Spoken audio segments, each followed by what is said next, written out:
Okay, so as of 30 November 2020, this video is having 90,000 plus views, but only 273 comments. On the contrary, this video has only 28,000 views, but more than twice the number of comments compared to the previous video. And this trend is very normal across whole of YouTube. कुछ videos में comments are too much, वहीं कुछ videos में comments in a way होते ही नहीं हैं। For example, इस video को ही देख लो, इसमें 1 मिलियन से ज्यादा व्यूज हैं, but comments less than even 600। जबकि 1 मिलियन व्यूज में नॉर्मली 2 से 3,000 कमेंट्स तो होते ही हैं, sometimes even close to 20,000, sometimes even more than that. So ये चल क्या रहा है? क्या ज्यादा कमेंट्स का मतलब है एक बेटर वीडियो, या ये बस एक कोइंसिडेंस है? एंड इसका और पर्सनैलिटी ड्रिवन कंटेंट का कनेक्शन है क्या? This video is going to be a little sneak peek of how YouTube India is going to evolve into the future,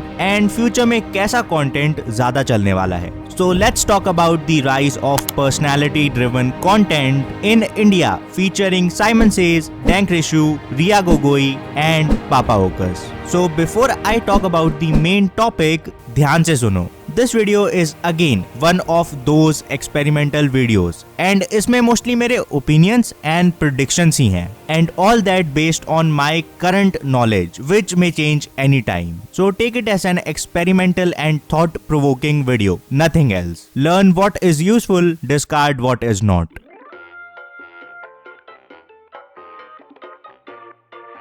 Okay, so considering my audience, chances are high कि तुम में से mostly लोग ओकस के channel से familiar होगे। Papa Ocas came into the YouTube scene with the help of his video essays. His video essays was something new on YouTube India. Highly edited, well presented, good arguments, a new or unique perspective, and overall a to be seen video. And जब ऐसा कुछ Indian YouTube में आया, people were keen to watch them, and hence Ocas की growth भी हुई. But something has been going on with the content of Papa Ocas in the recent times. Like something is missing. His video essays, to be exact. The last time he published a properly edited video essay was some 4 or 5 months ago. And it is quite evident कि उस video essay के बाद से Ocas ने अपना content काफी हद तक switch किया है, from mainly video essays to these videos. And एक और चीज है जो कि काफी evident है, जैसे ही ओकस ने अपना कंटेंट स्विच किया है, उसकी व्यूअरशिप में भी एक डिप आया है। बट वेट अ मिनट, ओकस is smart enough to know कि व्यूज में ये डिप क्यों एंड कैसे आया है। Still, he had continued with these videos rather than video essays since a huge 5 months. So what can be the reason behind it? कोई क्यों अपने खुद के व्यूज को ही कम करेगा? The answer may or may not shock you, but इससे तुम्हें एक बहुत ही बढ़िया इंसाइट जरूर मिलने वाली है। एंड ऑफ कोर्स ये हमारी इस वीडियो का पॉइंट नंबर 1 भी होगा। ओके, सो ऑफ कोर्स इस चेंज के पीछे कई और रीजंस भी हैं, but one of the main reasons I can point out as a viewer is कि video essays were a lot more about many things but not that much about his personality. For sure, editing was unique and उससे ओकस की एक brand image बनती थी. His videos were well made and Ocas as a brand was good enough. But जैसे ही ओकस ने ये videos बनाना शुरू की, things changed.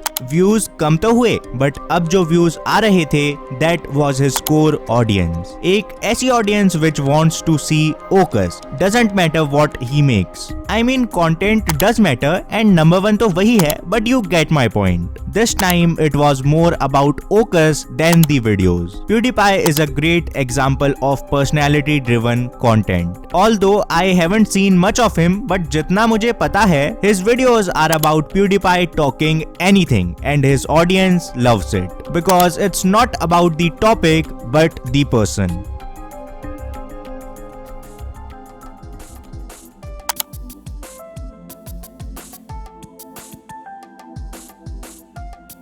ओके, सो पहले ये समझो, ब्रॉडली तुम एक कंटेंट को 2 कैटेगरीज में डिवाइड कर सकते हो, personality driven content and not so personality driven content. ये दोनों are the extremes on a spectrum of varying ranges. Now say PewDiePie is on this side of the spectrum. Then say a channel like Rewires or whatever it is pronounced, or most of the infotainment or fact channels lie on this side of the spectrum. अब इसे ध्यान से सुनो, मैं ये बिल्कुल भी नहीं कह रहा हूँ कि स्पेक्ट्रम की कौन सी साइड अच्छी है एंड कौन सी बुरी. The thing is, दोनों के अपने अपने फायदे हैं एंड कुछ नुकसान भी हैं. And personality driven channels like Simon says, Dank Rishu, Riya Gogoi, पापा ओकस और से सनरेबी, इन सब के साथ तुम्हें कुछ कॉमन चीजें मिलेंगी. Their content is more about them than the topics, and hence they experiment a lot and bring in something new most of the time. And because of all this in the end होता क्या है कि इनकी जो community बनती है that is about them and hence लोग इनसे कनेक्ट करते हैं. They engage more, they support them more and hence they have more influence over their audience. For example Dank Rishu के सिर्फ 200,000 सब्सक्राइबर्स हैं, वहीं से a channel like the world adventures Hindi has more than 12 million subscribers. But what do you think, किसका influence ज्यादा है? And that's the power of personality driven content. Mostly अच्छे brands भी तुम्हारे एंगेजमेंट पर फोकस करते हैं rather than just your views. And comments are one of the main indicators of how your community is. It's not only about the quantity but also about the quality of your comments. ज्यादा comments का in most of the cases मतलब है that you are having an active community which is having a great connection with you. And hence जब तुम उन्हें कोई brand refer करोगे they are more likely to actually consider it. There is a reason Ocus with just 40,000 subscribers is able to get sponsors while many channels with even millions are not. Okay, so ये सब तो समझ आता है that personality driven content is on the rise and ऐसा content future में बढ़ने ही वाला है.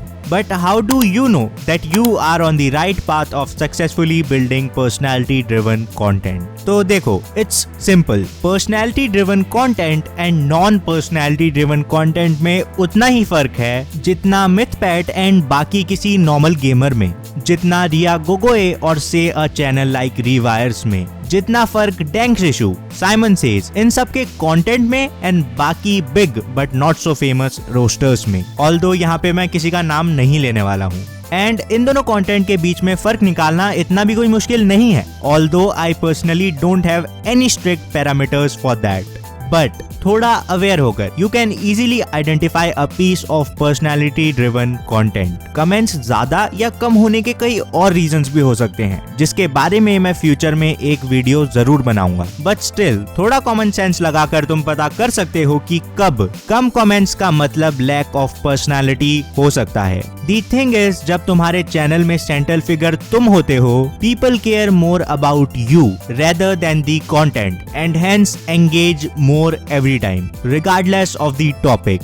वहीं जब content is the central figure, comments उतने नहीं होते हैं. Like there is no reason to. तुम उस कंटेंट को देखते हो एंड आगे चले जाते हो. You don't care about the person behind that content. So basically मेरी डेफिनेशन में यही फर्क है between these two types of content.